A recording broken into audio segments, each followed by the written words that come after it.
Assalamualaikum, it's me Mahad Malik and this is my official page. Do like and share my videos. दोस्तों, आप अपने दिल पर हाथ रखें, आंख बंद करें और कसम खाएं कि आजकल हमारी नौजवान नस्ल में तूफ़ान बदतमीज़ी नहीं बढ़ी।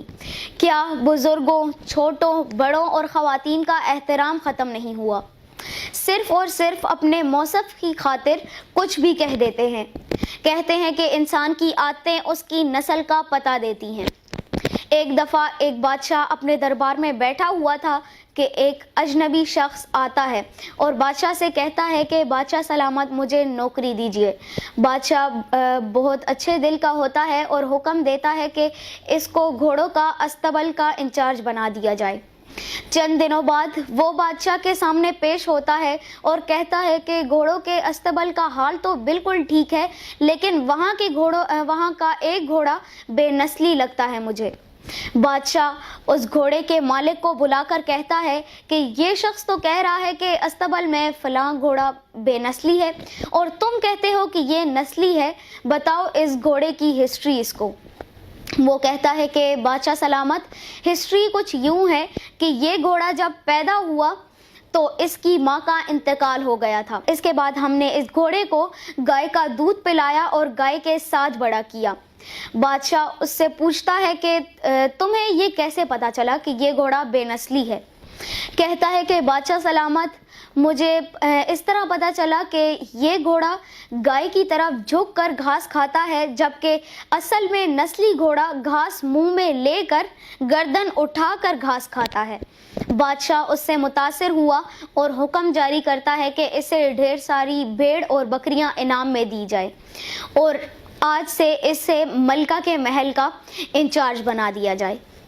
कुछ दिनों बाद वो फिर हाजिर होता है और बादशाह से कहता है कि बादशाह सलामत, जान नाराज़ मत होइएगा, लेकिन जो मलका हैं वो बस नाम की ही मलका हैं, उसके काम मलका वालों जैसे नहीं है। बादशाह उसकी बात उस बादशाह ने सुनी भी नहीं, उसकी बात अभी आधी पूरी भी नहीं हुई थी कि बादशाह ने पहले अपनी बीवी की माँ यानी अपनी सास को बुलाया और उससे पूछता है कि बताइए जी, मेरी बीवी की हिस्ट्री क्या है। वो कहती है कि बादशाह सलामत, आपके वालिद साहब ने बचपन से ही आपका और मेरी बेटी का रिश्ता करवा दिया था, लेकिन मेरी बेटी छोटी थी और वो मर गई थी।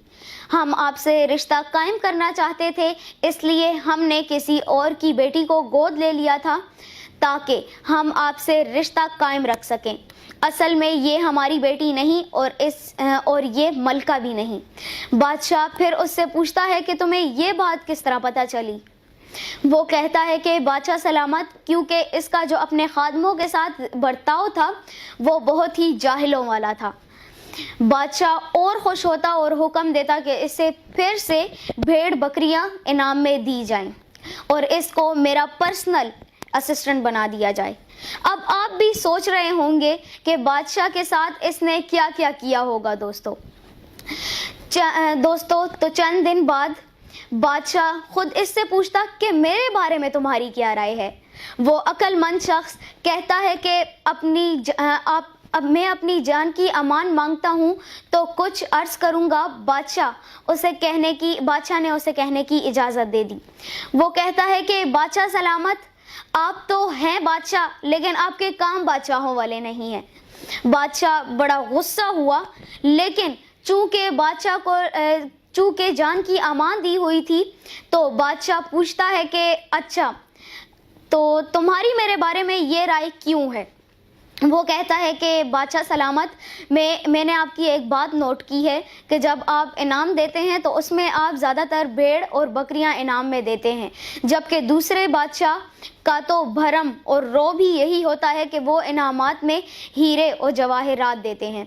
बादशाह को लगता है कि ये लालची है और बादशाह इस बात को कंफर्म करने के लिए अपनी माँ से पूछते हैं कि अम्मी जान, आपकी मेरे बारे में क्या राय है?